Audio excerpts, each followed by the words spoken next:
it's about I got to say, it's the stupidest thing in sports. Whoa, he has trouble with the snap, and the ball is free. It's picked up by Michigan State. Jalen Watts Jackson, and he scores on the last play of the game. Ground ball, right side. Cabrera will cut it off. Galarraga covers. He's out. No, he's safe. Phoenix has the ball, and a pinnacle ball throws it down. DeBrincat gets it back to Gosses. Barron across now. King. They score! Raymond! Big five. Got to the throw, and it's caught by St. Brown for a first down. This is BS Sports. And away we go on a Tuesday evening. It is a little spooky outside today, at least right now. It was pretty nice out for most of the day, from my understanding. No rain, none of that.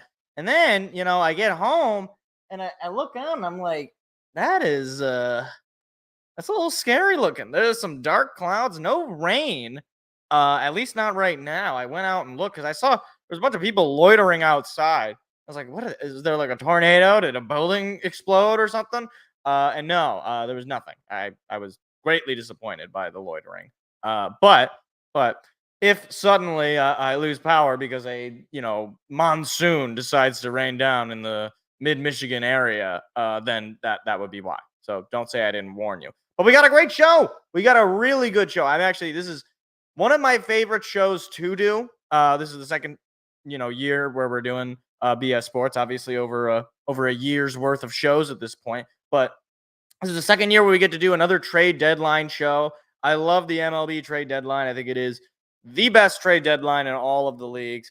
We'll get into it. I got a bunch of notes and stuff of teams that I think are going to be buying, teams that I think could be buying, maybe, potentially, who knows, and then some teams that are definitely going to be selling. And we got a list of the top trade candidates according to MLB Trade Rumors. Great website, by the way. And we're going to even talk about, of course, the Tigers, what I think their strategy should be, because Tiger fan here. I'm going to primarily talk and know most about what my team's needs are and the like, as Stephen Kwan just hits a go-ahead home run. So that's off to a great start here. Alex Faedo gives up the tie, 1-0 Guardians. That's Stephen Kwan, man, that guy is just so good. He is just so good. Anyways, I also got a little bit of NFL, a little story about one Jordan Love that I want to get to, and some Pistons Summer League. Somebody on the Detroit Pistons subreddit, really good graphic showing all the stats of the Summer League guys. I want to talk about that, and some other general MLB, NBA, and Red Wings made a move, and we'll talk about it. All this and more on BS. I just went through the whole description basically. So, all right, let's break it down. Let's start with the overall trade deadline. So, do I want to start with the overall trade deadline, or do I want to start with Tigers? You know what? Because the Tigers won't take as long, I don't think. We'll start with the Tigers. So right now, the Tigers are on a really hot streak. They're coming off of the All-Star break. They've won 3 out of their last 4 out of the All-Star break. They've won every series this month except for the opening series of the month against Minnesota. Right now, they're losing to the Guardians, but they had a blowout win last night. Their offense has seemed to explode. Tarek Skubal and company. Tarek Skubal is a pitcher, but the offense has seemed to explode. Tarek Skubal had a great night last night, just mowing down a really good Guardians team that has been struggling as of late, although maybe not today withstanding. And I look at all this, and it's fun. If they win today, if they win this game, if they come back and win, they'll be 500. And I just don't care. And I don't mean that in that I'm not having fun watching them, at least as of late. I mean that in it's not changing how I feel that this team should be selling off. Like, it really just is. It seems like it could be a question if you are looking at it basically in a kind of recency bias. You think, well, they're getting hot. The offense is coming alive. They're beating good teams. They're beating the Guardians. They're beating the Dodgers. It's not like they're doing it against crappy competition. And that's true. They're not. But too little, too late, right? Like you're still, I want to say 6 games out of the wild card, and you might say, "Oh, well, that's not that bad." Look, you got about 2 months worth of baseball to come back on that, right? I mean, like the postseason is in October, so you got August and September, and because July is basically over, right? Like you have a week left of baseball until the trade deadline, and that's when you really decide how the rest of your season is going to go. And you just don't have the depth. You don't have the bats. It's still, regardless of the hot streak, the offense is still ranked bottom tier in basically every major category. However, here is basically the gist of it for the Tigers. You have, I would consider, 2 absolutely potential trade candidates. One that I think you, no questions asked, you must trade. Another who is, probably the biggest name potentially in the trade deadline right now, at least for the Tigers, assuming he's available. And then you have a few kind of stragglers that maybe you could flip, maybe pick something up. I don't know, maybe some minor league, guy in single A or something where, 1 for 1 kind of thing. We'll start with the must. You have to trade Jack Flaherty. I believe he starts tomorrow. If not tomorrow, then sometime later this week. Jack Flaherty having a career year. He's complete resurgence from looking really bad with Baltimore last year after he was traded in that deadline from the Cardinals to Baltimore, and he did not look good. Even at the beginning of this year, it was like, okay, I think we might have swung and missed here with this guy, but he has come alive. It feels a lot like Michael Lorenzen, who last year had the All-Star year, was traded to the Phillies, threw a no-hitter in his first game as a Philly, and then died. That was basically the Michael Lorenzen experience. And to me, Jack Flaherty right now, it feels like we're gonna get. That's basically where we're at. We're right now pitching out of his mind. I don't know how long it's gonna last. He is younger than Lorenzen, and he has more of a track record compared to Lorenzen, but he's a guy, he's on a 1-year deal. I mean, this is clearly I'm going to come here and Chris Fetter, the pitching coach, is going to fix me like he fixed Michael Lorenzen, like he's shown to make pitchers like Jason Foley, who we'll talk about a little bit later, and a lot of other guys Tarek Skubal is another example. He was developed under this pitching coach. And Jack Flaherty, I don't think you're going to get a haul, but sometimes teams do stupid things, right? Like to get pitching depth, which every single team that is in the playoff contention needs pitching depth. Don't get it twisted. Every single team. I don't care if you're the Dodgers or you're the Phillies or whoever. No team is going to go to the trade deadline that is a top contender in the playoffs right now and not trade for starting pitching or pitching in general, I should say. Like if you're Houston, if you're Baltimore, if you're New York, if you're LA, if you're St. Louis, you might trade for pitching. Like you will do stupid things for that desire because pitching in the postseason is the difference maker. If you don't have the pitching, if you don't have those guys that can lock you down, and even if you think you have those guys, what's adding one more? If Jack Flaherty is your 4th pitcher, you might have the best pitching staff in the league, sort of deal. So he has to go. You might get something similar to the Michael Lorenzen trade where, hey, look, Scott Harris, pretty good deal out of that. You get Hao-Yu Lee, who just played in the Futures game for the Tigers and has been tearing up Double-A, second baseman from the Phillies system. You might be able to get 2 guys. I mean, like Jack Flaherty is, I think, a lot better than Michael Lorenzen was last year. So, I mean, the point, I think you're basically sitting on 2 potential prospects. Maybe exchange him for a pitching prospect. I think maybe something like you get a pitching prospect, maybe a hitting prospect. For me, I'm looking for bats. This team doesn't have bats. It's going to be a while until the guys that we just drafted get, brought up to the major league level. Max Clark and McGonigal just recently got promoted to the high A level, and so they're still a couple of years away. So you trade bats, you get depth. You want to start pushing out some of these borderline 4A / garbage players. Like, I don't want to have to look at Javi Baez. I really don't. He's not in the lineup right now. I don't want to have to look at Zach McKinstry. I would rather have a young player than Andy Ibanez in my lineup.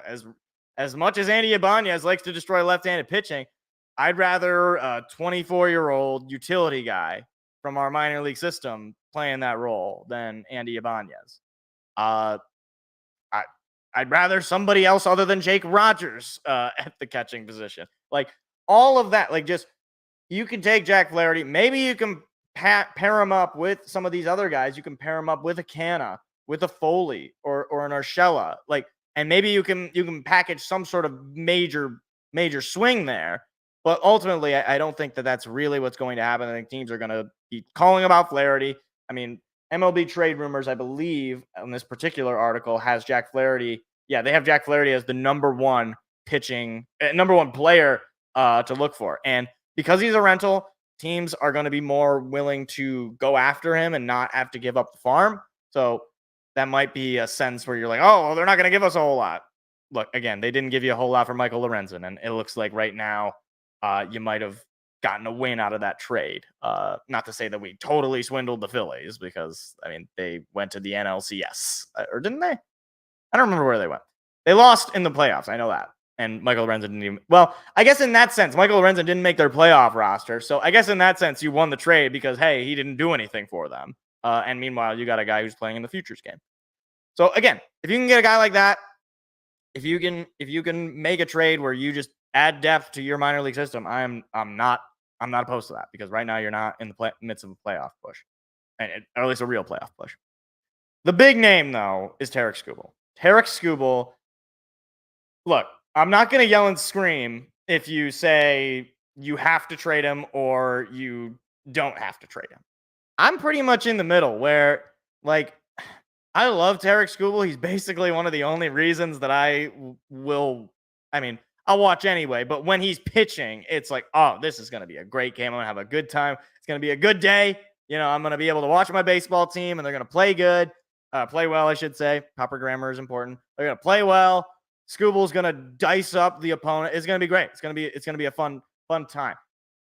However, the rumors about Skubal are abounding. Now, look, there was a report from Bleacher Report that I saw that said that Tarik Skubal unlikely to be traded amidst the Dodgers links. So there's the Dodgers, the Yankees, and the big one for me is the Orioles because I think the Orioles have probably the most realistic prospect pool that we could get. Like, basically, my thinking is, and I'm not the only one. I didn't necessarily come up with this idea in my head alone.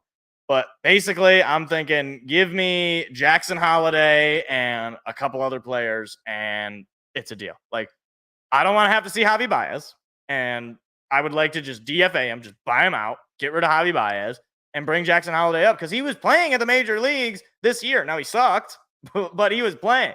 And at least if he's like, look, he is one of the top prospects in baseball right now. You go to any website that ranks these things, and I'm not going to pretend like I watch a lot of Jackson Holliday. I don't watch minor league baseball because, again, I have self-respect and a life, so I'm not going to do that. And I'm not going to lie to you and say that, oh, he's got X, Y, and Z trait. I don't know. I just know he's one of their top-ranked prospects. So that should be the standard. Now, look, on the opposite end of it, Spencer Torkelson was once a top-rated prospect for the Tigers. How'd that work out? Joey Wentz was once one of our top-ranked prospects. How did that work out? Like, Jake Rogers was one of the top-ranked prospects for the Astros. Meanwhile, Wenzel Perez just gives the Tigers a lead, two-run home run. Anyway, sorry, that was why I glitched there because Perez just smoked one into the seats. Anyway, I get it. Prospects are, you're either good or you're not. And especially when we're talking about a superstar, Cy Young, arguably the best pitcher in baseball right now, in Tarik Skubal. Yeah, I get it. I don't want to have to get rid of him either. But I guess what you can't do, you can't not get rid of him. You can't not trade him right now, where his value is at the highest, and then not pay him because you still have him under team control for 2 years. You can't do that. Okay, you have to lock this guy up, or else every year it's going to be, if you're not in contention, it's, oh, is Tarik Skubal going to be traded? He's going to want out again, and his value is going to be decreased because, well, there's less team control. So, why would, You get, I think it's 2 years team control with Skubal where you don't have to pay him. Like, teams are going to be paying out of the nose. Like, they are going to give you massive prospect pools. And I think Baltimore is the big one. And I can't speak to Baltimore fans. I don't know if they're even interested. I'm assuming they would be for the price that they want. But realistically, if we could get, a Jackson Holiday and some of those other top prospects, and I only say Jackson Holiday because he's the big name. But short of that, yeah, I mean, like, I'm okay with holding on to him.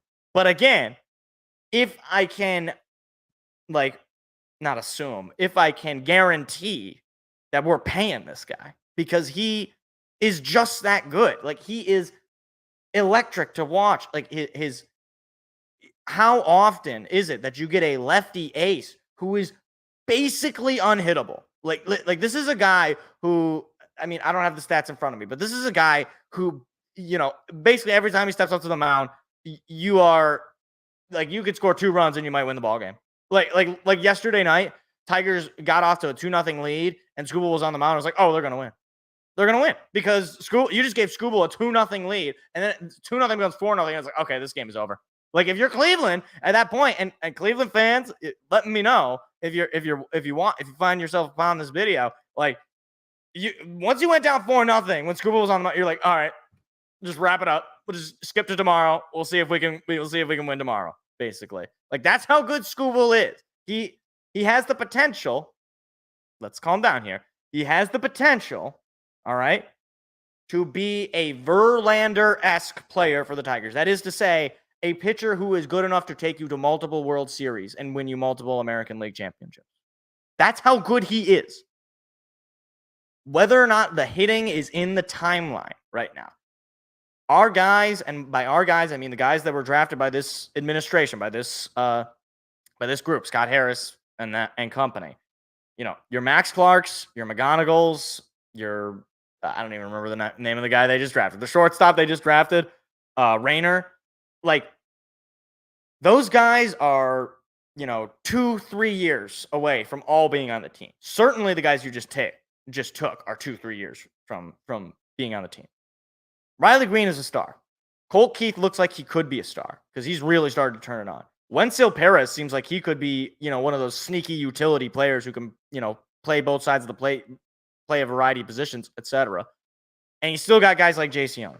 You still got, Parker Meadows, who seemed like he was getting it together, and then he gets hurt. So I don't know if he's anything for the future. But either way, if you just keep adding to that, if you force management to say, we do not want to have Javi Baez on the team, we're going to trade Skubal, we're going to bring in Jackson Holiday, we're going to bring in some of these other guys, like, get these, fragments of a bad Tiger team of the past out of here. That would be the solution. Meanwhile, the Guardians just tied it up here, 2-2, thanks to Alex Faedo. So, like, get Alex Faedo out of here. It's sort of he's a pitcher, so, it's a different story. But either way, like, if you trade Skubal, you have to get a haul. And I know it's not like I will be the first one to tell you, you're trading for lottery tickets, essentially. And you probably have a higher hit rate with these than real lottery tickets, but you get my point. Every time a trade gets made, whenever it's a lot of guys, the immediate inclination is that, well, the team who just gave up, they didn't give up anything. They gave a bunch of guys that nobody's ever heard of. Or furthermore, on the other end of it, they'll say, wow, they gave up all these great prospects. And then, people forget about it in 4 or 5 years. Like, I don't think anybody remembers that Jake Rogers was one of the features of the Justin Verlander trade. Like, maybe at the time people were like, oh, this seems like a decent haul for Verlander. I don't know. And then he goes on and wins World Series and, is still a top pitcher in the league and future Hall of Famer. Meanwhile, all we have is Jake Rogers. This is not a joke. This is literally the only thing we have left of that Justin Verlander trade is Jake Rogers, and he stinks. like the only player we have left that is still a major league player isn't even good, but he's still on the team because the team sucks. But look, again, if you were to trade Derek Skubal, I think it does alter things. And at least it tells me that this administration is willing to go for it in the sense of we can rebuild this pitching. We trust our guys in the minor leagues. We're gonna take the value that we can get with Scooble. Or alternatively, you can pay him, and then that also tells me something. Like, don't do nothing is basically my beg. This is what I'm begging. Just don't do nothing. Okay, trade Flaherty, trade or sign Scooble. I mean, if you want to make noise, you probably trade Scooble. Maybe you get Urshela, you trade him. He's on a 1-year deal. He could be a contributor for a team off the bench as a utility guy or just, a slap hitter, veteran hitter. Maybe a Jason Foley. He's a bullpen guy. He's one of the better bullpen arms we have in a bullpen that is slowly deteriorating. Look, all I'm saying is I don't want to come back next week and do another angry show, which we had to do last year with the Eduardo Rodriguez nonsense. So Scott Harris and company, just have a plan, I guess. Have something where I can glob on and be like, okay, I know what you're trying to do. I get it, right? Like, if you just trade Jack Flaherty and that's it. Okay. I mean, like, sure, maybe that's something, but if it's like you trade Jack Flaherty, you trade Tarek Skubal, you trade Foley, and you sell off, you're like, this is not good enough. I get we're getting hot right now. You know what? I would have a lot of respect because a fool mind, a short, what am I trying to say? A short-sighted thinker would take this current winning streak that the Tigers have found themselves on and say, we're going to hold on to our guys. We're going to, you can't have my Ultra Lord action figure. It's mine and you can't have it. Like, but a sharp, a risky, a competent GM, a GM that is not afraid of getting fired, will take that risk. Like, I mean, not to bring it into the Lions and football. One of the first things Brad Holmes did when he got here was trade Matthew Stafford. And look how that worked out. Like, that could have turned into a fireable trade, right? Matt Stafford is still a good quarterback. But he turned that trade into Jared Goff, Jameson Williams, and Ife Melifonwu. And I think Sam Laporta or one of those guys. Like, whatever we use the Rams pick on the next time. Like, you got a haul. So in this case, you'll be putting your life into your own hands as far as GM. You trade Scooble, you got to get a haul. You can't be Al Avila and trade Justin Verlander and get Jake Rogers and a bag of Lay's potato chips. And it's not even like the good Lay's potato. It's like Lay's potato chips that are a little stale. So it's like, yeah, you can still eat them, but it's like, maybe I could dip them in oil or something and that would do something for me. But yeah. So there you go. Tigers, I think they should be selling regardless of what it's fun. I'm not going to lie. It's fun. I enjoy watching a baseball team that, can hit for power, that can score a lot of runs, and it's fun, but it's not real. And it sucks, but I would if they were doing this in May or June, maybe we could talk about buying or standing pat. But it's July and they're already, over 5 games out. So yeah.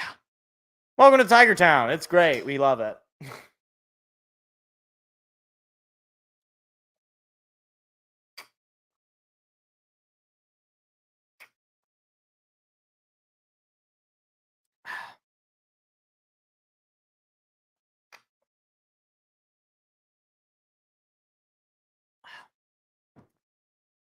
Wait, did he steal second? Hold on. There's Joey Wentz. There's a future one of our top prospects. Just to add to the prospects don't always pan out. I remember like looking at Tigers like MLB pipeline. Like this had to be a couple of years ago because Joey Wentz was not pitching yet. I remember it was like after like not Scooble. Well, actually, yeah, after like Scooble, Mize, and Manning, and Torkelson and Green were all coming up. Like I remember, it was like Joey Wentz. He's the top guy now, and yeah, that was a rough time. It was a rough time to be a Tiger fan. Most times are tough to be Tiger fan. But so, all right. We've pushed away. We've gotten rid of the Tigers. Or we talking about the Tigers. Right now, I'm going to focus on all the other teams. So I got a bunch of teams in the American League, a bunch of teams in the National League. Now, let me add a little bit of a caveat here. So, for one, I don't watch. I'm not a religious base. I don't watch a lot of other teams' baseball. I'll watch them when they play the Tigers. So that's pretty much my, input, and I'll kind of gather from the records and anything else that I happen to catch. So all of this is my mere observations as a relatively, I wouldn't say, maybe you could call it casual, I don't know, as a relatively, focus on my home team and then, incidentally happen upon some of the other teams. So if you're a fan of one of these teams and you're like, what do you mean? We shouldn't be buying. We should be, standing pat. Or what do you mean? Why didn't you include it? I'm just one man. Okay. All right. Look. Okay. Let's get into it. So I got, let's see, 3 teams, excuse me, in the American League that I think almost certainly should be buyers. Those 3 teams are the Orioles, the Yankees, and the Guardians. So as far as the standings go, it sort of goes without saying. Orioles are the top team in the American League. The Guardians are winning their division. They're the second best team in the American League. And the Yankees are the best wild card team. They're fighting for that division with the Orioles. For one, the Orioles and the Yankees both have pretty deep farm systems. They got a lot of top prospects that they can utilize to actually get assets, to actually get players right here, right now. Especially the Orioles, as I talked about in the last section about the Tigers. As far as what the Orioles could use, it's a great question. But I would reckon, probably starting pitching. For one, I want to say they lost to start. They've had pitching woes with guys getting hurt and all that stuff. But I mean, right now you got Corbin Burns and things. Dean Kramer. Anybody? Kramer? Not spelled the same way as the Seinfeld character, but you got Corbin Burns, you got Grayson Rodriguez, and everybody else, basically. So I would be on the lookout for them to get some starting pitching. As far as guys they can look for, I mean, obviously they're probably not going to go for Jack Flaherty. Garrett Crochet certainly going to be a topic or a potential option for them. You got Tanner Scott out of the Marlins, a lefty. Obviously, we already mentioned Tarek Skubal. He is definitely going to be a feature. I think similar story with the Yankees. I mean, they've got the hitting. I don't think it's not really a question. As far as pitching, they still haven't gotten Garrett Cole back, which I thought he would be back by this point. But I don't really follow the Yanks. But yeah, I mean, it's a hole. It's a hole in their lineup for sure. Or in their pitching staff, I should say.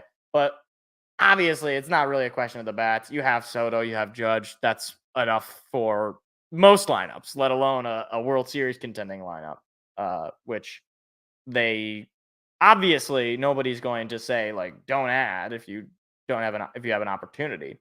But those 2 guys can definitely carry you in a deep playoff run, especially with your Gleyber Torres is not having a great year, but Verdugo's having also not that great of a year.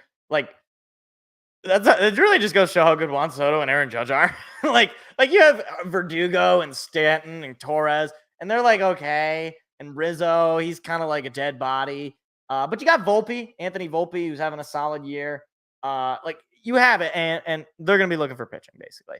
Now, for the Guardians, it's also a similar story. Again, I feel like I'm just going to be saying this a lot. They want pitching. Every team wants pitching. The Guardians especially. They lost Shane Bieber. Right now, they were starting Xavier Rodriguez or something. I don't even remember what the guy's name was. Xavier something or other was starting. They had a guy yesterday. Oh my God. They had Carrasco starting. I think it was Jose Carrasco. Carlos Carrasco. I don't know why I said Jose. Carlos Carrasco is 100 years old. He's 37 years. He's got gray hairs. Gray hairs. They had a pitcher who looked like an old man. But, hey, he's been pitching with Cleveland for he pitched with Cleveland for a little bit there. The Mets back with Cleveland. Anyway, they were throwing Carlos Carrasco out there. They're going to be looking for pitching. They could be looking in division. Obviously, Skubal and Crochet are options, and Jack Flaherty as well. But other guys just sort of going through this list here. Eric Fetty, again, out of the White Sox. I mean, seriously, the White Sox. They're going to be one of the teams we talk about that are definitely going to be selling. But the Rays are another team. You could get Zach Eflin, Zach Little. I don't know what it is with Zachs. One's with a CK, one's with a CH. A lot of things going on in Tampa Bay. I don't understand. They got two Zachs and stuff. But yeah, for the Guardians and the Orioles and the Yankees, I was gonna say the Rankies. All of them are going to be interested in pitching. Obviously, nobody's going to be upset if you go after a bat. Lou Bob. I think Luis Robert. I know some people say Luis Robert. It's not Luis Robert. I know it seems weird, but it's just not. He's not French. Luis Robert. So he's going to be obviously on the table. Brent Rooker, Jazz Chisholm. He's another one of those guys. As far as bats and as far as to whether or not any one of these teams want to go get them, that's another story. Now, those are the teams I sort of alluded to. The teams are going to be selling. It's your White Sox, your Blue Jays, and your A's. They're definitely going to be selling. I'm sorry to all the teams, all the fans of those teams, except for the White Sox. You deserve this. I hate White Sox. They're terrible. I hope they sell every year. I hope they fall into the bottom of the ocean. That's what I would like. Anyway, but from the White Sox, guys that they're going to be giving up, Garrett Crochet. I don't know if they're going to move him, but they could get a haul for him because he's a young, controllable pitcher. Lou Bob is probably the biggest bat that they could sell. I don't really know their lineup enough to go any deeper than that. The Blue Jays, I mean, you have a lot of options. You have Bo Bichette, who just got hurt, so he probably lost a lot of his trade value. But some teams might be interested either way. If you're just thinking of just bottoming out, if you're Toronto, you have, maybe George Springer, Vlad Guerrero, things. There was a bunch of players that there were. Danny Jansen, Kikuchi, Richards. You got a lot of options, basically, if you're the Blue Jays. Blue Jays are actually as far as being a seller, they're in a good spot. Now, as far as, having a fun summer, they're not in a good spot. But you know what? You're living in Toronto. Is there summer in Toronto or is it just always snowing? I say that as someone who's not all that far. I've been to Toronto, not even that far. Been to Rogers Center too. Pretty cool place. At least when I went in 6th grade as a child, I thought it was cool. Maybe when I get refined tastes as an adult, I would think differently. Anyway, but I got a few teams here in the middle that I'm like, this could be fun if these teams go out and buy. Now, I don't know whether or not they should or should not, but I'm just saying it would be fun. So, the Royals. I think they absolutely should be buying. I didn't put them in the absolutely should be buyers or almost certainly should be buyers. I do think that they should be buyers, though. Bobby Witt is playing out of his freaking mind. My brother, who is a Royals fan, he sent me a stat line that he had over his last 15 games. It was 500, a billion, and 65,000 was his stat, his last line. I was like, that is Barry Bonds, big heads, steroids, hitting 77 home runs in a season. That's what we're sitting with, basically. He's unbelievable. And Salvador Perez is still playing at an elite level. I can't believe that. And you still got you got Vinny Pasquantino, who I'm pretty sure is still healthy. I actually could be wrong. If any of these guys are hurt, I don't watch Royal Baseball. I'm sorry. But you have Maikel Garcia. I believe he's healthy. He's having a decent year. You have Brady Singer. You have Cole Reagans, guys who are pitching very well for them. So for me, it's look, make that push. Let's make the playoffs. Kansas City hasn't made the playoffs since they won the World Series in 2015. Go out and do something. Go on. The Kansas City sports fans are already spoiled with the Chiefs. Let's spoil them a little bit more with the Royals. Why not? Go have fun. The other team I put down here, or a couple other teams I put down here, I got the Red Sox. Again, last week we broke down some of the All-Star break teams. I don't know if the Red Sox are a real team, but they're in contention. So I don't know. Maybe they do something. I have no further commentary because I am not convinced they're a real team. I look at their roster and I'm genuinely Rafi Devers and copies of Rafi Devers used Shadow Clone Jutsu from Naruto, and he just created an entire roster. That's what it is. And then I put the Mariners and the Twins, both teams that are kind of bubbly. So do with that what you will. I do think the Twins probably would be the one that I'd be iffy about. If you're the Mariners, maybe you go and you get a Luis Robert or a Brent Rooker. You get a bat to kind of rejuvenate that offense a little bit. They look like they could have been a good team, but they offensively, I don't know what's going on in Seattle. Maybe they just gave up. I don't know. Like they just drank too much Starbucks and it somehow sapped their hitting abilities. But then moving to the National League real quick so we can finish off this segment. The Phillies and the Dodgers definitely going to be buyers. Again, similar story. Pitching. You can also add hitting depth if you like. I mean, if you're the Dodgers, you're probably going to be more interested in pitching given Gausman. Is it Gausman? No, not Kevin Gausman. Glasnow. I almost made myself look like a fool. Glasnow, I believe, is still hurt. As far as their offense, they're hitting, and Mookie Betts is also still hurt. I don't know if he's back yet or when he will be back, if at all. So they certainly are a team to be watching. They always have the prospects. They're definitely going to be buying. Maybe they go into the Brent Rooker sweepstakes. Maybe they look into Luis Robert or Jazz Chisholm. Just going down the list here, Jesse Winker out of the Nationals as well. That's another good name. Randy Arozarena. He's a guy in search of a new home for sure. He's a guy who's definitely put it on for the playoffs, and the Dodgers would be very familiar with that, playing him in the World Series back in 2020. So either way. And the Phillies are just powerhouse. Do whatever you want. You could probably stand pat and you'd be probably fine. But do what you want, basically. You're the Phillies. You're probably the best team in baseball from a roster standpoint. Then you got those teams that are definitely selling, and those are your Marlins, your Rockies, and your Reds. If I was those teams, just do whatever. Jonathan India. I mean, if you're the Reds, you're probably not trading Ellie, and you shouldn't, because if they traded Ellie, you might as well just trade the team to LA or wherever. That'd be the next move. But maybe your Jonathan India's, maybe some of those other guys that are peripheral guys. Jonathan India is a young player and he's a pretty good player, but I guess maybe I don't know where they're at. Reds fans, maybe you can let me know. Marlins, I mean, you're just terrible. And it doesn't help. Sandy Alcantara goes down beginning of before the year even starts. So you don't have him to help you in any way. So you're just terrible. But it just seems to me they just don't have the depth. So go out and make those trades, sell off as much as you can. I genuinely don't know who's on the Rockies, so I'm not going to comment. I just put them there because they suck.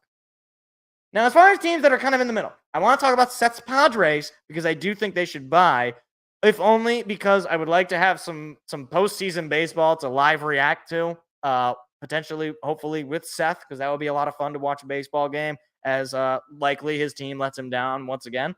But I don't know. I mean, they're kind of a fun team. They could go out and maybe get some pitching. Maybe they go out and let's just keep scrolling down here.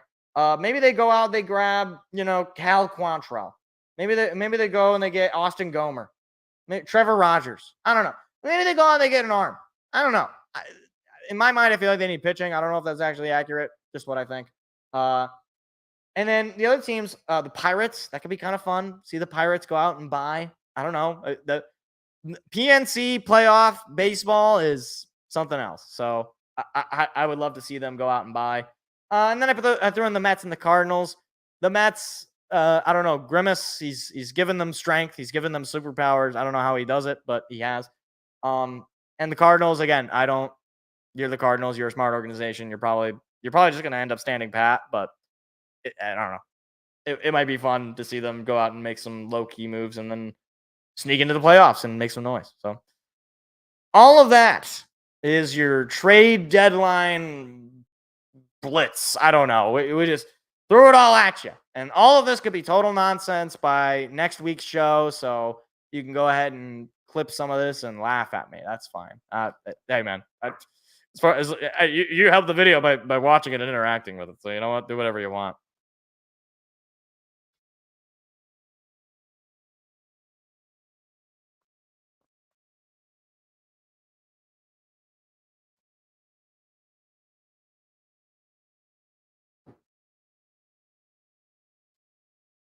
Okay.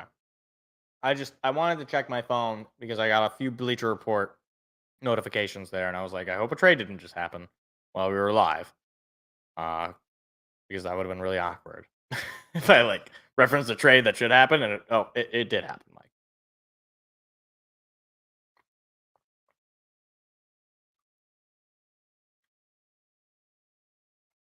But oh my gosh, I love talking to MLB Trade Deadline, man. It's so much fun. It's so much fun. I don't know. I think because of the trading of the prospects for me, that's what makes it a lot more fun. Like trading draft picks in other leagues, and you can trade prospects in the NHL as well, obviously. But I guess like in baseball, the trading of the prospects is just so like it's like you're actually trading for a human being. You're not trading for like a hypothetical. Meanwhile, Jose Ramirez just sent a bomb into left field. Guardians now up 3-2 in the bottom of the fifth. Holy mackerel, man. God, he's so good. He is so good. Oh my gosh, I hate him. I hate him. He kills us every time, but kills. Oh man. Anyways. So I wanted to let's do some NBA stuff. Let's just kind of go from the top to the bottom here. So just want to break down a couple of these moves that have happened. So Russell Westbrook on the move. This is probably the biggest NBA news of the week. Russell Westbrook traded to the Nuggets. Well, traded to the Jazz and then expected to end up with the Nuggets after a contract buyout. So basically, here's the situation. Los Angeles Clippers sending guard Russell Westbrook a second-round pick swap and cash the Utah Jazz in a sign-and-trade agreement for guard Chris Dunn. And then Wojnarowski followed that up with Westbrook is expected to agree on a contract buyout with the Jazz, clearing the way for him to eventually join the Denver Nuggets after clearing waivers, sources tell ESPN. So he joins the Denver Nuggets. He wasn't traded to the Denver Nuggets. So this is now like Russell Westbrook is on his tour of just going to play for every team. I was surprised he didn't end up with the Pistons at some point. But Russell Westbrook, a corpse of what was once one of the most exciting elite players in the NBA. He's just kind of fallen into favor. You know what and this, again, maybe this is just me trying to make it a local tie. He feels like Javi Baez of basketball. Like, he was this guy, like, before, like, he averaging a triple-double, so elite. Everybody's talking about him. This guy, former MVP, a superstar, surefire Hall of Famer, probably, I mean, on that path, right? On that, going in that way. And then he went to the Lakers, and then everything fell apart. And like he goes to the Lakers, and he stinks, and everybody is upset. Everybody hates him. Everybody's making fun of him. They're calling him Russell Westbrook. He's getting mad at people in the crowd because they're making fun of him. So he's like not insensitive. That's not the right word. He is sensitive to it. And I look, I'm not condoning a fan, yelling at a player from the crowd. I think that's unbecoming behavior from anybody, let alone a fan to a player. But obviously it gets to him, and he just doesn't like it. Then he goes to the Clippers, and he does like basically nothing. Basically the same sort of thing he did with the Lakers, which was be bad most of the time. And now he's gonna end up with the Denver Nuggets. So I wish him luck, I guess. I mean, the Nuggets are obviously a well-run team, so I don't know if maybe they'll find a placement for him. I just feel like he's gonna be like how DeAndre Jordan was on their team, where you almost never see him. He might come out in a game where they're up 100-0. He's just like, oh yeah, by the way, DeAndre Jordan is on this team. Like DeAndre Jordan, oh yeah, technically he got a ring with the Nuggets. It's like, oh, what? Okay. And I feel like Russell Westbrook is just going to be that kind of guy. Like maybe he'll end up on another garbage team somewhere down the line, but it just seems like this is the last stop for Russell Westbrook before he retires. I imagine, once he's on his last legs, you probably see him sign maybe a 1-year deal, or not 1-year deal. Maybe a 1-year deal. Or like a 1-day deal with the Oklahoma City Thunder, and he goes in a game there for one last time. Obviously a legendary player for them. If I was a Thunder fan, I would probably think very highly of Russell Westbrook, similar to how Cubs fans feel about Javi Baez, and I might never forgive the city of Chicago for him. I genuinely hate the city of Chicago simply because of Javi Baez. I don't think I've hated a player on my own team as much as I've hated Javi Baez. I wanted to believe. Okay, there was a part of me where I was like, yeah, okay, Javi Baez was not the guy I wanted, but I don't know. I mean, he's got to be better than Nico Goodrum. He was not better than Nico Goodrum. I would like to go back to Nico Goodrum. That might be preferable. It would be bad, but at least it's like, okay, yeah, whatever. It's Nico Goodrum. I got no whatever. He sucks. It doesn't matter to me. But anyway, moving along. Evan Mobley. He gets extended with the Cavaliers. Signs a 5-year contract worth up to $269 million. Evan Mobley obviously was a lottery pick just a couple of years ago. I believe he was in the Cade Cunningham draft. And following Cade getting paid and some of the other guys in that class getting paid, Evan Mobley gets paid. Good for him. Really good player. I got nothing else to add. It's good for Cleveland. They seem to be building that young core of guys that have, they've shown that they can have some success in the playoffs, but we'll see if they can really make that push next year. You're bringing back Donovan Mitchell. Obviously, now you're bringing back Evan Mobley.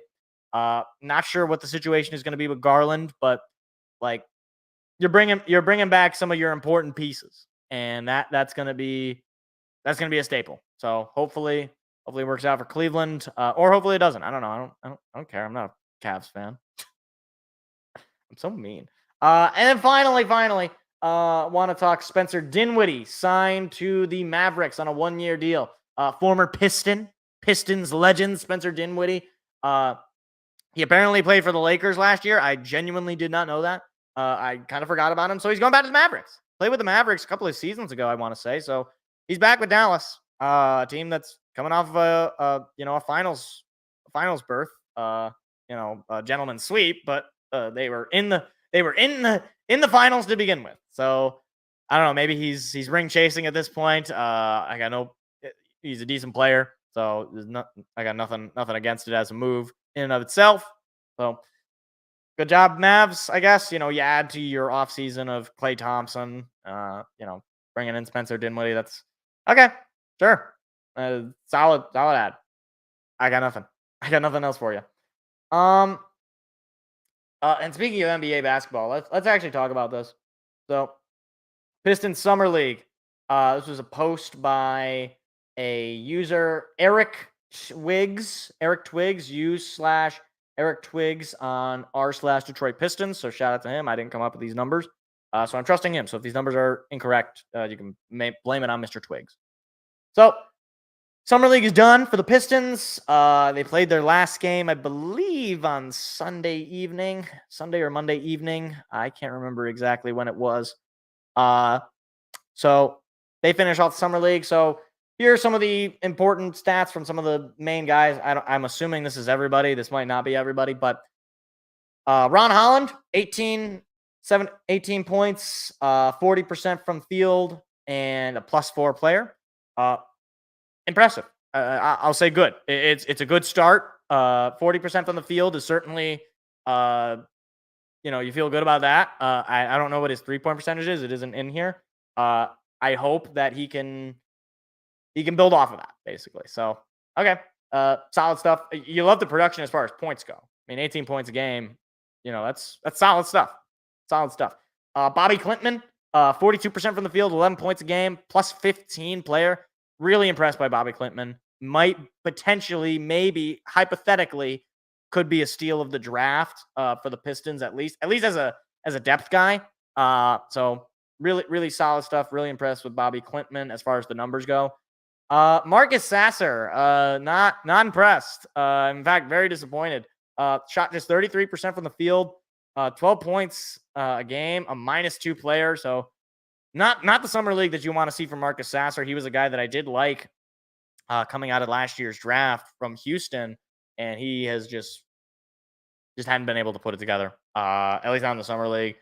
He's shown flashes, and at this point, it just seems he's, sitting on being a backup, which is fine. I'm not saying he was ever really drafted to be anything other than that, but doesn't look all that impressive.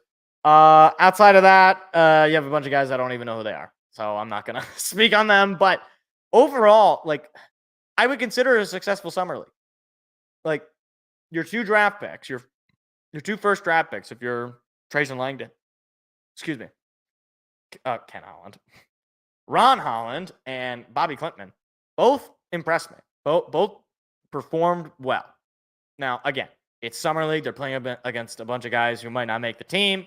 They're playing against essentially their own versions of Estradas, like their own other teams' Estradas. So you can't really take this and necessarily extrapolate it to success at the NBA level, or assume that they're going to put up these kinds of numbers at the NBA level at all. They could be better, they could be worse. You don't know. But you'd rather see good numbers than bad numbers. Either way, even if Ron Holland shot 20% from the field and had 5 points a game, you could say, well, it's still summer league, so you can't make any distinctions. But at least, you know what he did? He played well. He did his job, and he was the top scorer on summer league for the team, at least. So good work for the Pistons. It gives me some sort of hope potentially for this next season. Maybe we'll win 30 games. That is the saddest thing I've ever said on this show, and I've said a lot of things.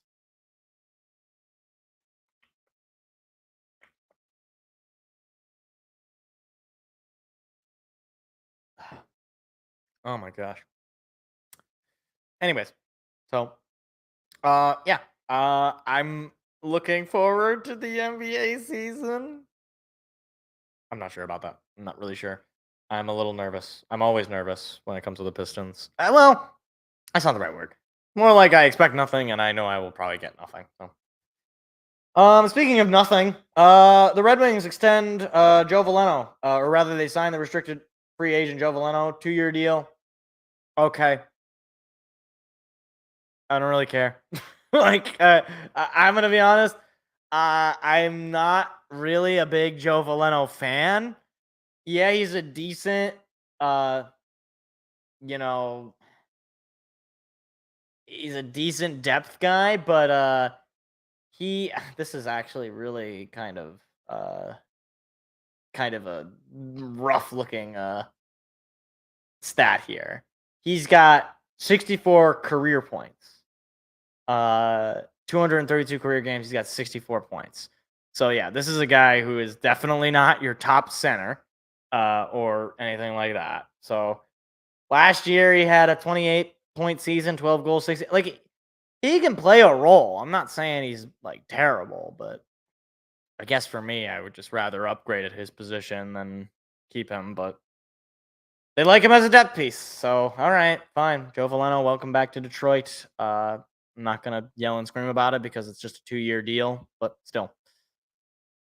Now, this is something that I feel greatly about. I am emotionally invested in this, okay? So this came out, I want to say yesterday. This was something that, many people I think might overlook this. And maybe they'll say this doesn't matter. Why are you even talking about this? You don't need the why are you doing this? Yesterday, Packers GM spoke to the media. He said that Jordan Love was close on a contract extension. A contract extension. However, he will not practice until he signs. Now, I like to think of myself as a fairly justice-minded person. I like to fight for justice in my day-to-day life, whether it's, why isn't there any more bags of potato chips at the Meijer? What's going on there? Do we need to do an investigation? I don't know. Probably not, but just in case, I'll head it. Why don't they have seating at the clothing store when you gotta go shopping? Why does every time you go shopping it feels like you're lost in a maze of things that you don't want that don't fit you? Anyhow, all of that, all that is to say, I'm a fighter for justice, right? I want to make things well, and I say, fight on, Jordan. Keep fighting the good fight, buddy. You show those Packers. You don't need to practice. What do you need to practice for? You're Jordan Love. You had at least one good year in the NFL. So you keep fighting for your money, kid. You go, Jordan. I hashtag I'm with Jordan. Hashtag fight the power. Fight the Packer. How about that? Hashtag fight the Packer. Hashtag I'm with Jordan. I stand strong for Jordan Love. Jokes aside, I do find this story to be a little interesting. I'm going to say this, and this might come off as potentially slanderous / me just being a Lions. I mean, I'm wearing a Dan Campbell t-shirt. So, before I get the Packers fans telling me I'm just a big fat hater, which I am, but that has nothing to do with what I'm about to say. Is Jordan Love a little ahead of himself in this? I'm just saying, all the guy has had is one season where, half of it he looked like he might be good in the CFL, and the other half of it he looked pretty good. Which Jordan Love is the real Jordan Love is sort of what I'm getting at. It reminds me a little bit, and not exactly, but it reminds me a little bit of Trevor Lawrence, who, 2 years ago, he had that, terrible beginning of the season. It seemed like, oh man, geez, this Trevor Lawrence guy, did the Jags draft another bad quarterback? And then he turns it on, and then he goes out and he wins a playoff game, and he wins the division. And everybody's like, oh, Trevor Lawrence, he's the next big thing. He's the big guy in Jacksonville. Everybody's going to love him. He's great. They got to make sure they keep this guy. And then last year happens, and he just sort of is underwhelming at best. He gets hurt, all that stuff. Jordan Love, as far as I am concerned, is not some sure thing. I have a similar feeling with CJ Stroud, where it's yeah, these guys played well, and there's no denying that. But look, if I had a nickel for every guy that 1 year they had some crazy stat line and then sort of fell off the face of the earth and everybody forgets about them, I'd have a lot of nickels, is my point here. And as far as not look, this is why, especially when the Lions locked up Jared Goff, and when they locked up Amon-Ra and Penei Sewell, and some people were like, wow, you paid a lot of money for these guys. You overpaid. This is why you pay your guys. This is why you treat them with a little bit of, and I'm not saying that they're being, bear with me. You treat your guys with a little bit of respect. Again, I'm not saying that the Packers are not respecting Jordan Love, but this is the kind of thing that can put a rift between a team and a player, where the longer this goes on, where Jordan Love is not practicing, and practicing is going to be starting here in the next couple of days. I think the reporting was today, and I believe they start practice tomorrow. So the longer it goes on, where they say they're close, but to me, it's close. You're the guy saying you won't practice and you're close. Okay. Maybe that's true. But like I said, the longer it goes on, the longer it's going to put a wedge between your team and your players, where now you got to think of some of the other guys. What about your Christian Watson of the world? Christian Watson's going to be, last year he was a rookie. This past year was his sophomore year. Next year, this year here for him, he's probably going to expect to get paid next after this season. And if you now have this reputation where you kind of waited so long for these things, you're getting into training camp and you don't get your guys locked up, that's going to send a message. And especially, now if it's you're doing this with your quarterback, I'm just a wide receiver. You might think of me as even more replaceable. I'm not saying that there's any trouble in Packertown, Gutenhurst, whatever his name is, GM Goots over in Green Bay. They're not. He's been in business for a while. He's not a bad GM. There's no question about that. All that I'm saying is it is it is not. You don't want to hear this kind of news, like at all. This is the kind of thing that can only be bad. And there might be some Packers fans who are like, well, who cares? He's going to sign. It's not a big deal, whatever. Like, they might just want to try to just throw this under the rug. I'm just saying. I think it is something. I think there is. It's not like it's just, fugazi, basically. It's not like it's just, off-season noise and rumors that have no substance to it. This is like the guy is not going to practice until he gets signed. I don't think that's going to necessarily affect his ability one way or the other, but it is, again, it's like, would you rather a guy practice or a guy not practice? Like I would rather everybody practices. That seems to be good. Practice is never a bad thing. So, yeah. Again, fight the good fight, Jordan. I'm with you, man. Just keep on fighting. Don't. You know what? You know what will really show him if you just never practice. Just don't practice. Don't even read the playbook. That'll show him. You know what you could even do? Here's what you could do to show him. Don't even throw the ball to your receivers, and that'll show him. Until you get your contract, you're going to be throwing to Kirby Joseph every time you play the line. That'll show him. That'll show him. Anyway, having a little bit of fun. All right, it's the off season. What are you gonna do? Get mad at me? I'm not gonna give you training camp analysis. I might as well give you a Packers slander. Why not? Come on, we're having fun.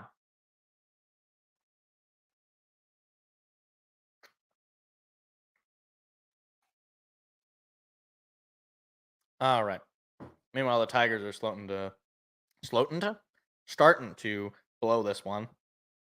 1 out, man on second and third for the Gar Indians. So that's fun. Anyway, that's the show. I got nothing else. So I hit everything. Had another great show.